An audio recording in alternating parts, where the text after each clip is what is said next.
Selamat datang di channel Cerita Cinta, channelnya cerita cinta romantis. Sebelum lanjut, mohon dukungannya dengan like dan subscribe dulu. Istri yang tak dianggap, bagian 37. Apa yang kalian sembunyikan dariku? Kamu bukan anakku, kamu adalah hasil hubungan gelap ibumu dengan pria lain. Aku yang menolong ibumu dari aib itu, aku yang membesarkanmu.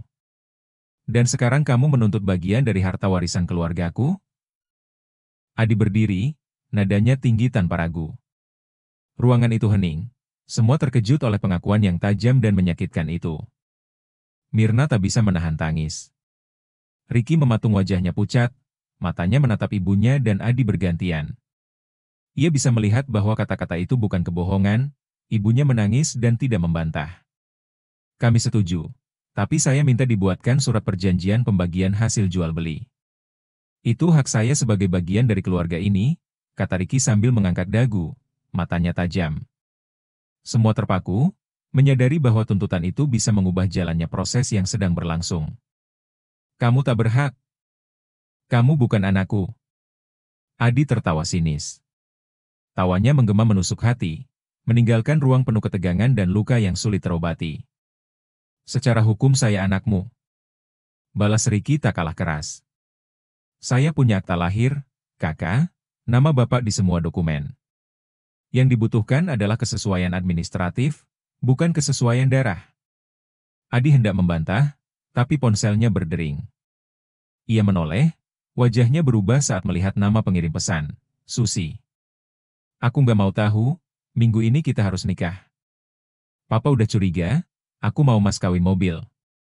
Dan aku maunya pesta mewah, titik. Adi pucat.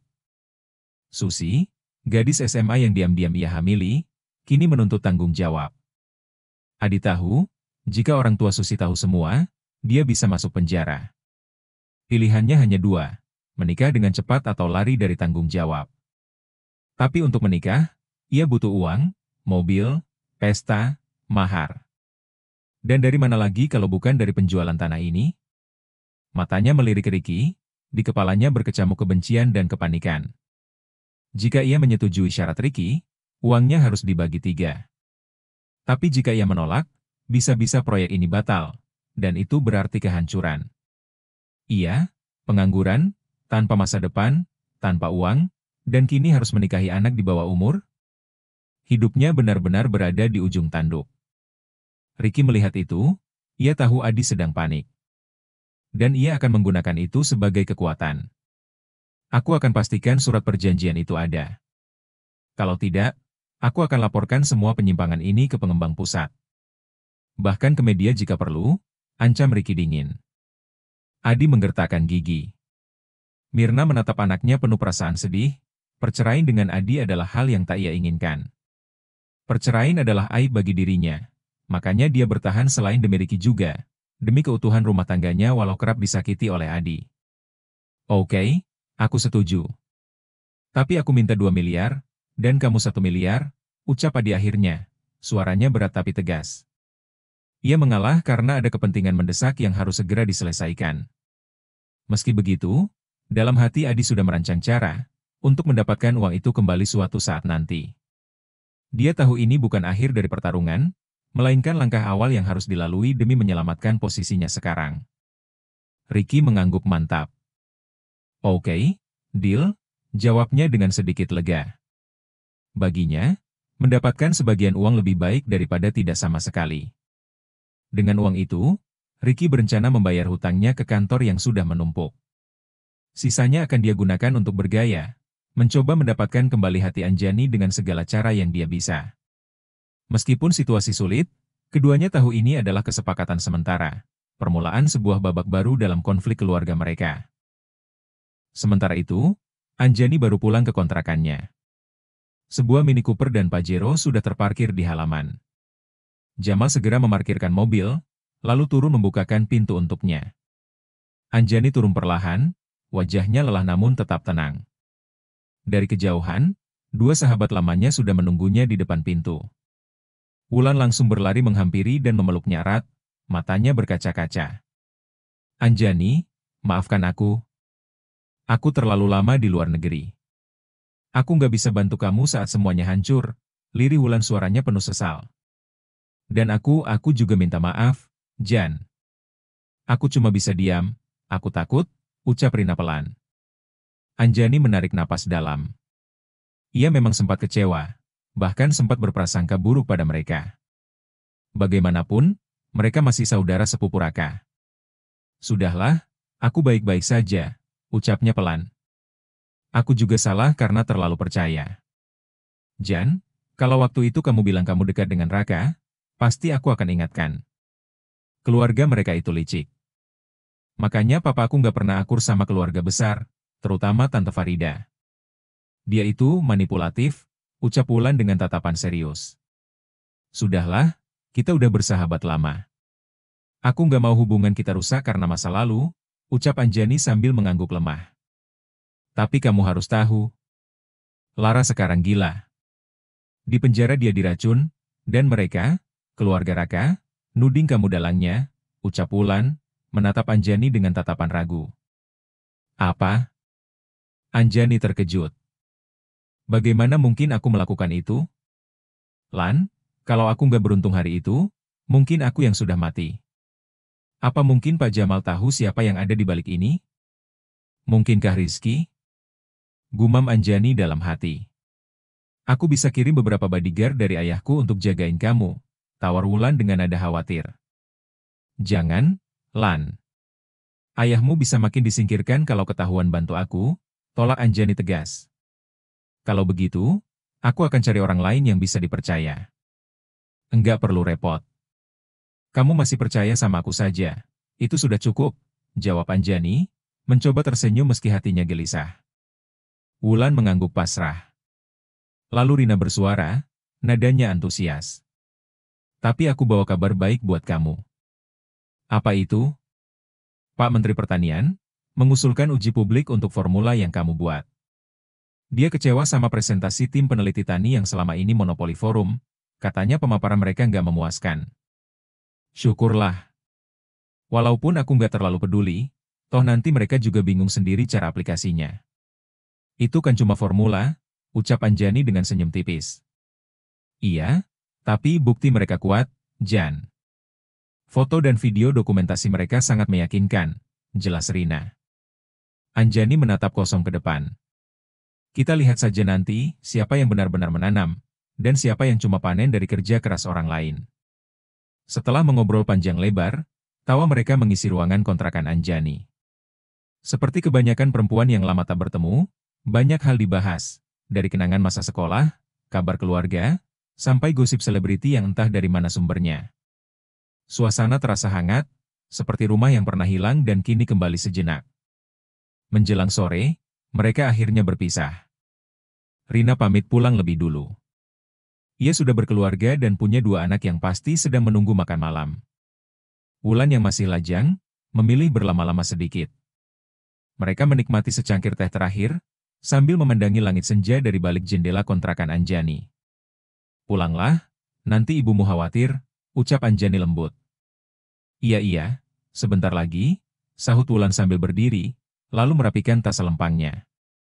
Beberapa menit kemudian, Wulan berjalan keluar dari kontrakan. Matanya terpaku pada layar ponsel, sebuah kebiasaan buruk yang tak juga ia tinggalkan. Ia sedang mengetik balasan pesan ketika, bruk. Tubuhnya menabrak seseorang dengan cukup keras, hingga ponselnya terlepas dan jatuh ke tanah. Ya ampun. Punya mata nggak sih? Kalau jalan tuh lihat-lihat dong. Gerutu Wulan mendongak kesal. Astaga, kuntilanak. Orang yang ditabraknya, seorang pemuda jangkung dengan obeng di tangan, tampak terkejut dan latah. Apa? Kamu manggil aku kuntilanak? Ini wajah cantik gini kamu sebut kuntilanak? Wulan membelalak. Maaf, maksud saya, peri. Mbak Peri. Ampun, saya latah. Pemuda itu langsung panik. Dasar aneh. Kamu itu kalau jalan lihat-lihat dong. Wulan membungkuk mengambil ponselnya yang jatuh. Loh, Mbak Wulan. Dari tadi saya di sini benerin lampu, nggak gerak sama sekali. Mbak aja tuh yang jalannya sambil lihat HP terus. Pemuda itu, ternyata Firman, teknisi kontrakan membela diri. Pokoknya kamu tetap salah, bentak Wulan. Firman terheran. Loh, kenapa aku yang salah? Karena kamu laki-laki. Jawab Wulan ketus. Loh, karena aku laki-laki jadi aku salah gitu. Mana keadilannya? Firman protes tak terima. Pertengkaran kecil mereka disela oleh suara Anjani dari balik pintu. Aduh, kalian ini ribut mulu. Udah ah, jangan-jangan malah jodoh. Idih, jodoh sama laki-laki lemes kayak dia? Seru Wulan sambil melipat tangan di dada. Heh, situ pikir aku mau apa sama Mbak Gala kayak gitu? Balas Firman sengit. Anjani tertawa geli. Astaga, sudah Wulan, ibumu nelpon aku tadi. Katanya kamu harus cepat pulang. Tidak bisa. Serempak, Wulan dan Firman menjawab keras. Kalau kalian masih berantem, awas ya, aku panggil penghulu sekalian. Anjani mengangkat alis jahil. Tidak. Teriak mereka lagi bersamaan, lalu spontan berlari menjauh ke arah yang berlawanan. Jodoh kalian tuh, tunggu aja nanti baru tahu rasa. Anjani hanya bisa menggeleng sambil tertawa. Ia mengambil kemoceng dari balik pintu, lalu bergumam sambil tersenyum. Setelah memberikan sejumlah uang, Raka pergi meninggalkan Lucy. Walau sering kesal, Lucy selalu memberikan servis yang membuat Raka terbang melayang. Dan tampaknya, Raka mulai kecanduan. Aku pergi dulu, ucap Raka sambil mengenakan kacamata hitamnya. Oke. Jangan lupa untuk kembali, sahut Lucy tersenyum menggoda. Ini black card. Jangan boros, nanti Mama curiga, katanya sembari menyelipkan kartu ke tangan Lucy. Oke. Terima kasih, sayang, Lucy membalas dengan senyum sumringah penuh kemenangan. Raka melangkah keluar dan menghilang di balik pintu. Hari demi hari berlalu. Seminggu sudah, Raka tak juga menghubungi, putus komunikasi. Lucy mulai merasa khawatir, atau mungkin kesal, karena semua itu terjadi karena kesalahan kecil yang ia buat sendiri. Di sisi lain, Raka baru saja menghidupkan ponselnya yang sejak beberapa hari mati. Puluhan pesan dan panggilan tak terjawab membanjiri layar, sebagian besar dari ibunya. Jantung Raka berdegup cepat, ia segera menekan tombol panggil. Ada apa, MAH? Tanya Raka begitu tersambung. Astaga, Raka. Kamu kemana saja? Kakak kamu, Raka. Suara Farida terdengar terisak. Ada apa dengan Kak Laras, MAH? Raka semakin panik. Kamu pulang sekarang, cepat. Perintah ibunya sebelum sambungan terputus. Tanpa pikir panjang, Raka memacu mobilnya dengan kecepatan tinggi. Jalanan terasa panjang dan gelap, meskipun matahari masih bersinar. Sesampainya di rumah megah, ia langsung melompat keluar dari mobil dan berlari masuk. Raka! Teriak Farida begitu melihat putranya, air matanya mengalir deras. Ada apa, MAH? Tanya Raka napasnya memburu. Lihat sendiri kakak kamu, ucap Farida sambil menunjuk kamar Laras. Raka melangkah masuk dan tertegun. Di hadapannya, Laras terbaring tak sadarkan diri. Selang infus menancap di lengannya, dan alat bantu pernapasan terpasang di wajahnya. Kenapa, MAH? Tanya Raka dengan suara serak. Farida menatap anak bungsunya itu, lalu menjelaskan kronologi kejadian yang membuat Laras dalam kondisi tersebut. Jangan-jangan ini ulah Anjani, MAH? Tanya Raka curiga. Mamah juga nggak yakin. Tapi terakhir, Laras sempat kirim pesan ke Anjani. Tak lama setelah itu, ini semua terjadi. Sialan.